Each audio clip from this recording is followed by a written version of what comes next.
सबसे पहले भगवान भोलेनाथ के चरणों में प्रणाम करती हूँ, मेरा प्रणाम स्वीकार हो। आदिशक्ति माँ भवानी गौरा के चरणों में प्रणाम करती हूँ, मेरा प्रणाम स्वीकार हो। सभी देवी देवताओं के चरणों में प्रणाम करती हूँ, मेरा प्रणाम स्वीकार हो। आप सभी गुरु भाई, गुरु बहनों के चरणों में प्रणाम करती हूँ, मेरा प्रणाम स्वीकार हो। गुरु भाई, गुरु बहनों, आप लोगों के सपोर्ट से, आप लोगों के साथ से महादेव की कथा और शिव भक्तों तक पहुंचती है। तो आप लोगों से यही निवेदन है कि कथा को ज़्यादा से ज़्यादा शेयर करिए ताकि महादेव की कथा और शिव भक्तों तक पहुंच सके। अगर जो आप लोग चैनल पे नए हैं तो सब्सक्राइब कर लीजिए ताकि जो भी वीडियो पड़े, जो भी कथा पड़े, वो आप लोगों तक आसानी से पहुंच जाए। कमेंट में महादेव का नाम जरूर लिखिए। महादेव का नाम लिखने से, बोलने से सारे कष्ट दूर हो जाते हैं, सारी परेशानी दूर हो जाती है।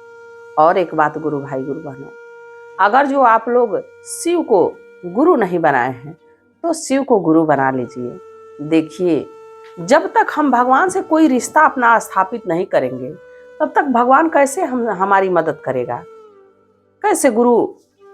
वो तो देखिए सबके लिए समान रूप से देखता है, सबकी व्यवस्था वही करता है। एक चींटी को कड़ और एक हाथी को मण वही देने वाला है, वही देता है। तो अगर जो हम लोग सच्चे हृदय से शिव को अपना गुरु बना लेते हैं, उनसे एक रिश्ता स्थापित कर लेंगे, तो जैसे हम अपने रिलेशन वाले लोगों को नहीं भूलते हैं, वैसे ही एक क्षण के लिए भी हम गुरु को ही नहीं भूलेंगे। हमारे मन मस्तिष्क में, हमारे रोम रोम में जब गुरु रहेंगे तो महादेव को भी तो सोचने पर मजबूर कर देगा कि जब हमारा भक्त हमारे इतने करीब है, हर वक्त हमको, हर क्षण हमको याद करता है, तो कैसे उस पर संकट आएगा, कैसे उस पर विपत्ति आएगी और मैं देखता रहूंगा। तो अगर जो आप लोग शिव को गुरु नहीं बनाया तो गुरु जरूर बना लीजिए। और 3 सूत्रों का पालन करना है। 3 सूत्र के पालन क्या है? पहले में महादेव से दया मांगनी है कि हे महादेव, हम आपकी शिष्या, आप हमारे गुरु हैं, हे महादेव हम गुरु, हम शिष्या पे दया करें, हे गुरु हम शिष्या पे दया करें। दूसरे में महादेव की चर्चा करनी है। जैसे मैं आप लोगों को बता रही हूं वैसे ही आप भी और लोगों को बताइए, अपने परिचित लोगों को बताइए, अपरिचित लोगों को भी बताइए कि आप अगर जो शिव को गुरु नहीं बनाए हैं तो गुरु बना लीजिए, क्योंकि मैं तो शिव को गुरु बना चुकी हूँ। आप शिव को गुरु बना लीजिए, तब उनके चमत्कार के बारे में आपको पता चलेगा। और तीसरे में भगवान को प्रणाम करना है, नमः शिवाय का जाप करना है। इन सब चीजों में 1 रुपये का खर्च नहीं है।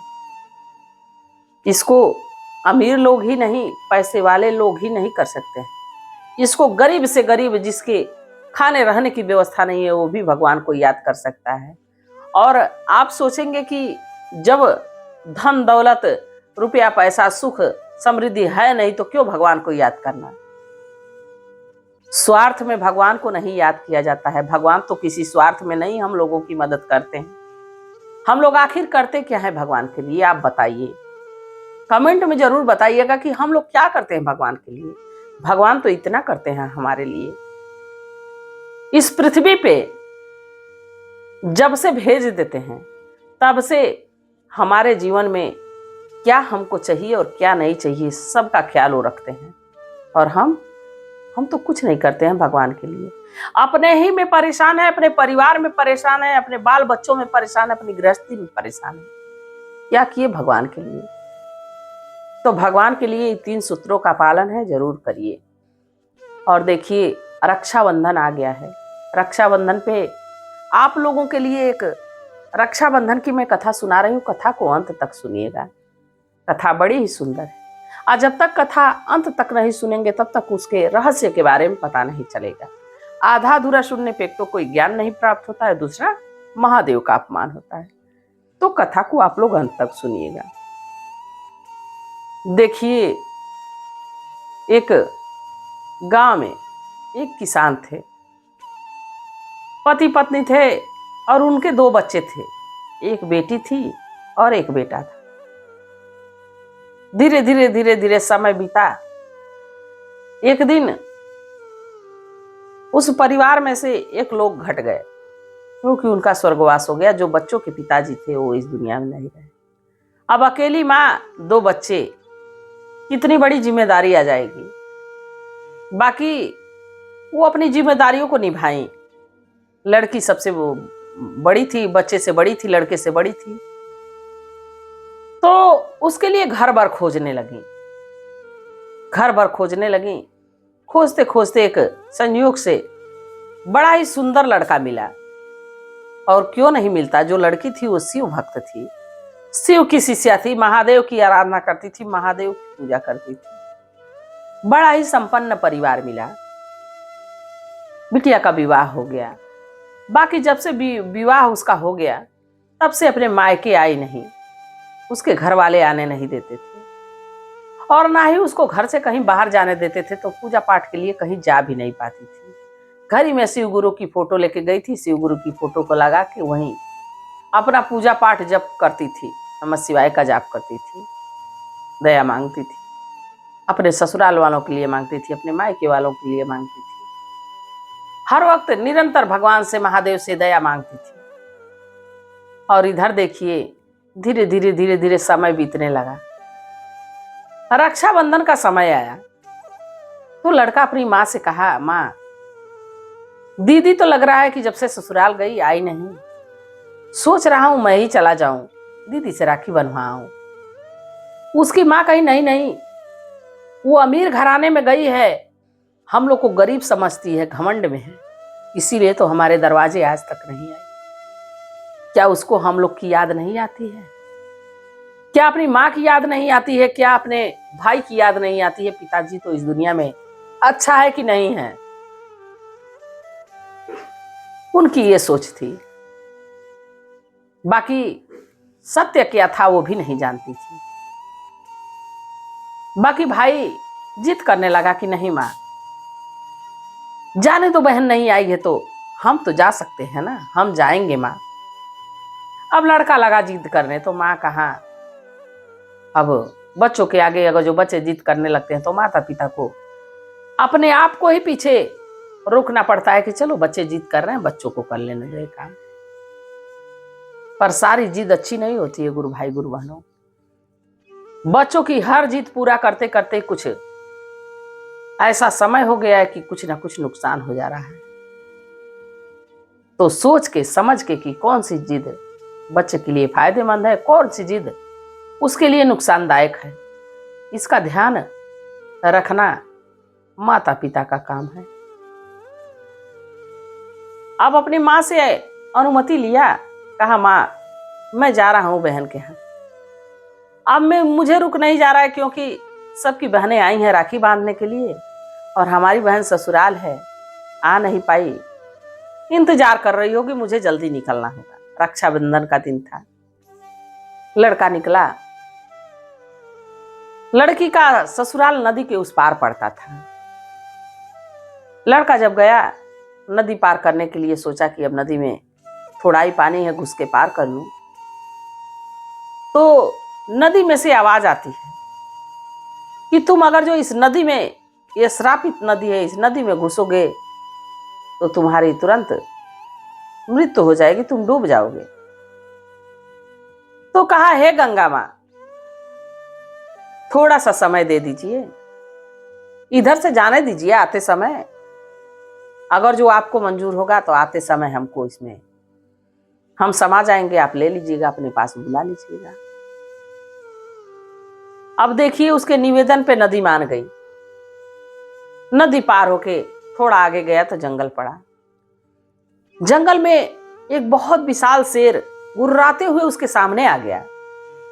शेर कहा कि मैं खाऊंगा, मैं बहुत दिनों से भूखा हूं, इस रास्ते से कोई आता जाता नहीं है, आज तो हमारी भूख शांत हो जाएगी। लड़का कहा, देखो शेर भाई, खा लेना हमको, अपनी आत्मा तृप्त कर लेना हमारे मांस से, बाकी अभी तो हमको अपने बहन के यहाँ जाना है, जाने दो, राखी का त्योहार है, राखी बंधवा के आऊंगा, इसके बाद तुम खा लेना। शेर उसकी इतनी प्यार भरी बात को सुन के कहा, ठीक है चलो, तुमको समय दिया, तुम भी क्या याद करोगे, शेर इतराने लगा घमंड में, शेर छोड़ दिया। अब वो लड़का पहुंचा, अपनी बहन के घर पहुंचा। बहन के घर पहुंचा, दरवाजा खटखटाया, अंदर से कोई आवाज नहीं आई। भाई सोचा कि लग रहा है माँ सत्य बोल रही थी कि बहन हमारी अमीर घर गई है, उसको घमंड हो गया है। वो जरूर कहीं ना कहीं से देख रही होगी कि भाई हमारा है, इसीलिए दरवाजा खोल नहीं रही है। चलो अब लौट चलता हूं। फिर सोचा हेमन एक बार और दरवाजा खटखटा लूं। फिर दरवाजा खटखटाया, कोई जवाब नहीं आया। सोचा अब चलो, बहन तो खोलेगी नहीं, अब चलो वापिस चलते हैं। और अब तो मैं माँ के पास भी नहीं पहुंच पाऊंगा। अब अपने मन में बड़बड़ बड़बड़ कर रहा है, पीछे मुड़ के चलने लगा। तब तक दरवाजे का फाटक खुलता है। भैया, जोर की आवाज आई, भैया। मुड़ के देखा तो हमारी बहन। भाई बहन दोनों गले मिले। बहन भाई को घर में लिवा के गई। भाई भैया, मैं व्यस्त थी, और व्यस्त इस काम में थी कि मैं शिव की आराधना कर रही थी, नमः शिवाय का जाप कर रही थी, इसलिए मैं दरवाजा नहीं खोल पाई, समय से विलंब थोड़ा हो गया। भाई कहा चलो बहन ठीक है, कोई बात नहीं, पहले हमको राखी बांध दो, क्योंकि आज राखी का त्योहार है। सारी बहनें अपने भाइयों की कलाई पे राखी बांधती हैं, तो भाई उनकी रक्षा के लिए प्रतिज्ञा करते हैं। बहन कही कि ठीक है भैया, पहले बैठो, कुछ खाने पीने की व्यवस्था करती हूँ, उसके बाद तुमको रक्षा सूत्र बांधूंगी। अब बेचारी मारे खुशी के फूले नहीं समा रही थी कि हमारा भाई आया है। दौड़ के अपनी जेठानी के पास गई। जेठानी जी, ये बताइए कि जो सबसे प्रिय हो दुनिया में, उसको अगर जो भोजन कराना है तो क्या पकाया जाए। तो उसके साथ मजाक करती हुई बोली कि जाओ घी में डाल के खीर पका दो, घी वाली खीर बड़ी अच्छी होती है। अब बेचारी दौड़ी भागी आई, खूब देसी घी कटोरे में से निकाली, रखी, चूल्हे पर रख दी और उसमें चावल चीनी डाल दी। अब घी खौलने लगा। 1 घंटा बीता, 2 घंटा बीता, 3 घंटा बीता, कहाँ घी में खीर पक रही है।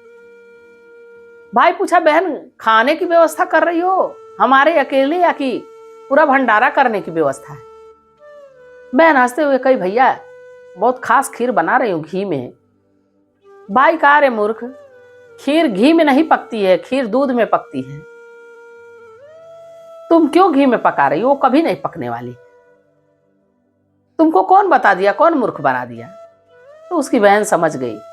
अब वो जल्दी जल्दी उस खीर को हटा के दूध में चावल डाली, खीर पकाई और अपने भाई से कही, भैया भोजन कर लो। तब तक शाम हो गई थी।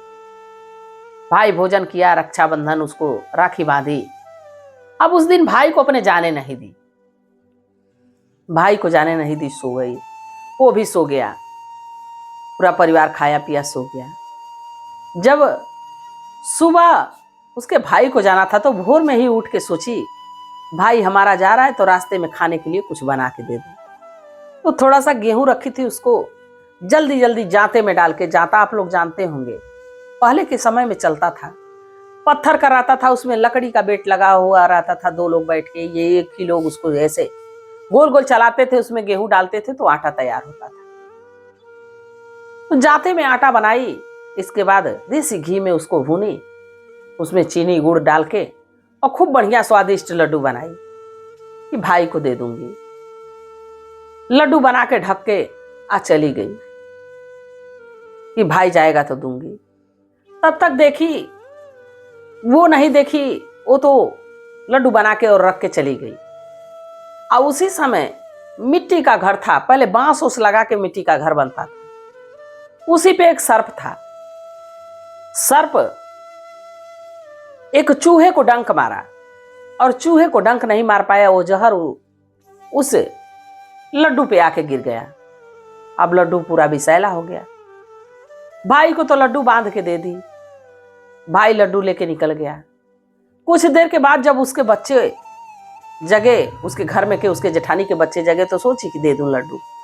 देखी तो लड्डू नीला पड़ा है।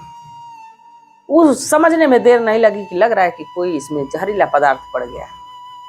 भाई को अपने रोकना पड़ेगा। आनन फानन में ना अपने सास से कही ना अपने पति से कही, दौड़ती भागती हुई निकली और भाई कुछ आगे निकल गया था। जाके जंगल के छोर पे बैठा हुआ था कि अब तो हमको यहीं शेर खा जाएगा, अगर जो शेर से बचूंगा तो नदी में जाऊंगा तो मैं मर ही जाऊंगा, यही सोच रहा था। तब तक बहन वहां पहुंचती है। भैया भैया लड्डू कहाँ रखे हो? तो भाई सोचा कि देखो बहन लड्डू दी है, वो भी लेने चली आई। इतनी भी अमीरी में एक गरीब भाई को लड्डू दी, उसको भी वापस लेने आ गई। भैया भैया लड्डू जहरीला है, खाए तो नहीं ना? नहीं बहन खाया तो नहीं, बाकी अब हमको बचा कैसे पाओगी? तुम इस जहरीले लड्डू से मुझे बचा दोगी, पर हमको बाघ से कौन बचाएगा? और बाघ से बच भी गया तो नदी से कौन हमको बचाएगा? बहन कहीं समझ नहीं पाई। भाई कहा कि बहन तुम्हारे घर जाते समय जो नदी पड़ती है वो नदी कही कि मैं श्रापित हूं, मेरे जल के अंदर जो भी घुसता है वो हमारे गोद में समा जाता है, वो फिर वापस जिंदा नहीं रहता। और दूसरा, वहां से बच के किसी तरह उनसे निवेदन किया कि बहन के यहाँ जा रहा हूं राखी बंधवाने, तो नदी तो छोड़ी पर बाघ खाने के लिए कह रहा था। तो बाघ से कहा कि भैया बाघ थोड़ी देर इंतजार कर लो, बहन के यहाँ से राखी बंधवा के आऊंगा फिर खा लेना। बहन कही कि अच्छा भैया बैठो, मुझे बड़ी तेज की प्यास लगी। भाई कहा अरे बहन तुम क्यों जाओगी, रुको तुम बैठो मैं पानी लेके आता हूं। बहन कही नहीं नहीं भैया तुम्हारे पे इतना काल घूम रहा है, तुम इतने तुम्हारे ग्रह नक्षत्र खराब चल रहे हैं, तुम मत जाओ हम जाएंगे। अब वो लड़की पानी ढूंढते ढूंढते एक सरोवर के किनारे पहुंची, जहां एक बूढ़ी माता और भाग्य माता थी। बूढ़ी माता वहीं सूता बना रही थी। लड़की से पूछी कि इस जंगल में क्या कर रही हो बिटिया? तो कही माँ मैं तो पानी लेने आई हूं, पर आप क्या कर रही हैं? तो कहीं कि मैं सूता बना रही हूं, इसी सूता के जरिए एक आज बहन का भाई है, वो जब मरेगा तो उसके प्राणों को यमराज जी इसी सूता के जरिए ही लेके जाएंगे। तो कही कि कौन सा भाई, किसका भाई? तो कही एक लड़की का भाई है, उसके ससुराल गया था राखी बंधवाने, उसका काल चल ही रहा है और उस पे एक काल नहीं है। अगर जो इन कालों से बच भी जाता है तो घर जाएगा, उसका विवाह होगा और वो इस दुनिया को छोड़ के चला जाएगा। बहन समझ गई कि लग रहा है मेरे भाई को कह रही।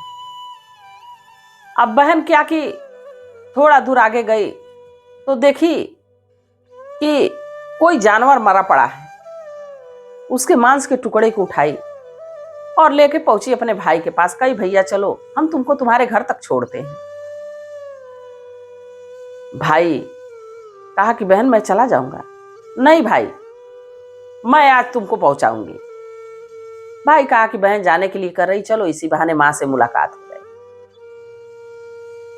अब बाघ आया खाने के लिए तो बहन बाघ के तरफ जो मांस का टुकड़ा ली थी उसको फेंक दी।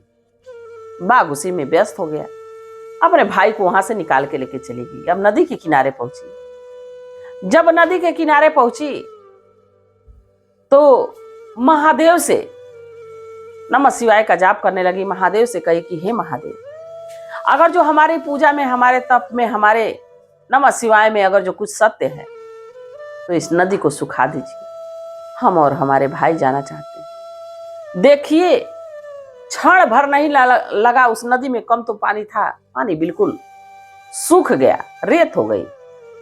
दोनों भाई बहन नदी तो पार कर लिए। अब घर पहुंची। जब घर पहुंची तो अपने भाई को उल्टा सीधा बोल रही है, जैसे भाई को जानती पहचानती नहीं। उसकी माँ कही मैं कह रही थी कि तुम बहन के घर मत जाओ, घमंडी हो गई, इसको धन दौलत का अहंकार हो गया है। भाई कहा नहीं माँ, बहन हमारी ऐसी नहीं थी, रास्ते में लग रहा है कि बहन को कोई सदमा लग रहा है, बहन ऐसे हो गई। अच्छा जाने दो। फिर उसकी बातों को नजरअंदाज कर दिए। अभी ये लोग ये बात कर ही रहे हैं कि एक उसके भाई के लिए रिश्ता आ गया। जब रिश्ता आया तो उन लोगों को लड़का बड़ा पसंद था, शादी के लिए तैयार भी हो गए। अब शगुन में लड्डू लोग देने लगे। बहन कही पहले लड्डू मैं खाऊंगी, भाई मेरा नहीं खाएगा।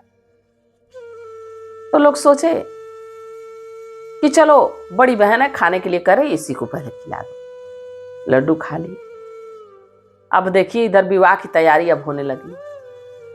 बारात निकलने का जब समय हुआ तो बारात पूरब साइड से निकलने वाली थी, पूरब को दरवाजा था। कहीं नहीं नहीं, मेरा भाई पीछे के दरवाजे से जाएगा, आगे के दरवाजे से नहीं जाएगा। सारे लोग अचंभित कि सारे लोग पूरब के दरवाजे पे हैं और एक अरे पीछे से जाएगी बारात। भाई कहा जिधर से मेरी बहन कह रही है मैं उधर ही से जाऊंगा। अब लड़का अपने बहन के साथ पीछे के दरवाजे से निकलता है, तब तक आगे का दरवाजा का जो चौखट रहता है गिरता है। लोग कहे बाल बाल बच्चा दूल्हा, नहीं तो आज तो विवाह नहीं हो पाता, विघ्न इतना बड़ा था। बारात निकली, बारात पहुंची लड़की के घर, जनवासे में पहुंची। अब विवाह की तैयारी हो गई, मंडप में दूल्हा गया। बहन कही मैं भी मंडप में जाऊंगी भाई के साथ। सब लोग कहें बड़ी दुष्ट बहन है कि जब देखो तो भाई के साथ चिपकी है, भाई के साथ बैठने की बात कर रही है। भाई का आज विवाह होना है और ये बैठने के लिए।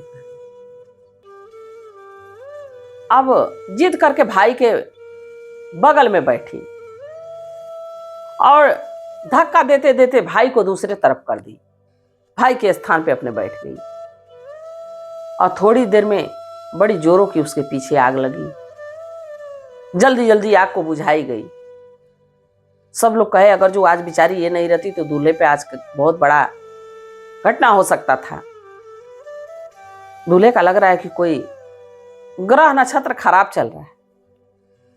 अब विवाह हो गया, बड़ी हंसी खुशी से विवाह हुआ, लड़की की विदाई हो गई। विदाई होके बहू घर आ गई और जब घर आ गई तो देखिए अब लास्ट काल था। इससे बचाने वाला सिर्फ महादेव ही थे, बाकी कोई बचा नहीं सकता था। अब रात हुई, शाम हुई, सब भोजन किए सबके, अब सोने की व्यवस्था होने लगी। बहन कही मैं भाई के पास सोऊंगी। उसकी मां कही कि तू कलंकनी है, आज उसकी पहली रात है, अपनी पत्नी के साथ जाएगा और तू कह रही है मैं भाई के साथ सोऊंगी। भाई कहा कि चलो एक चादर का पर्दा लगा दो, बहन हमारी इस तरफ सो जाएगी, हम लोग इस तरफ सो जाएंगे। भाई को अपनी बहन के बारे में पूर्ण विश्वास था कि बहन हमारा अनर्थ नहीं होने देना चाहती है, हमारा साथ देना चाहती है। बहन चादर के इस तरफ सोई, पति पत्नी चादर के इस तरफ सोए। अब भाई तो निश्चिंत होकर सो गया, भौजाई भी सो गई। बाकी उसको नींद नहीं आ रही थी कि आज हमारे भैया पे बहुत बड़ा काल आ रहा है। तब तक थोड़ी देर में बड़ा विशाल नाग अपना फन निकाले हुए बड़ी तेजी से भाई के तरफ दौड़ा, पलंग पे चढ़ गई। बहन देख रही थी, तेज से उसका गर्दन पकड़ के दबोच ली, कपड़े के सहारे दबोच के उसको एक कपड़े में लपेट दी, बोरे में डाल दी। तब तक सारे लोग जग गए। भाई कहा क्या हुआ बहन? बहन कही भैया आज तुमको हमसे जुदा कर दिए रहते इस सर्प देवता, मैं सर्प देवता को छोड़ने जंगल जा रही हूं। भाई की खुशी का ठिकाना नहीं रहा कि आज हमारी बहन नहीं रहती तो हमारी रक्षा कौन करता। जरूरी नहीं है कि भाई ही बहन की रक्षा करे, बहन भी भाई की रक्षा कर सकती है। और तब से रक्षाबंधन का पर्व मनाया जाने लगा। देखिए गुरु भाई गुरु बहनों, रक्षाबंधन का ये पवित्र त्योहार ऐसा है, भाई बहन का एक ऐसा पावन पर्व है, इसको पूरा भारतवर्ष बड़े हर्षोल्लास के साथ मनाता है। तो गुरु भाई गुरु बहनों, आप लोगों को कथा कैसी लगी जरूर बताइएगा। मैं भी महादेव से प्रार्थना करती हूँ कि हे भोलेनाथ, हे शिव गुरु, जो इस कथा को देख रहा है, सुन रहा है, सब पे अपनी दया दृष्टि बनाए रखिएगा। इसी कामना के साथ हर हर महादेव।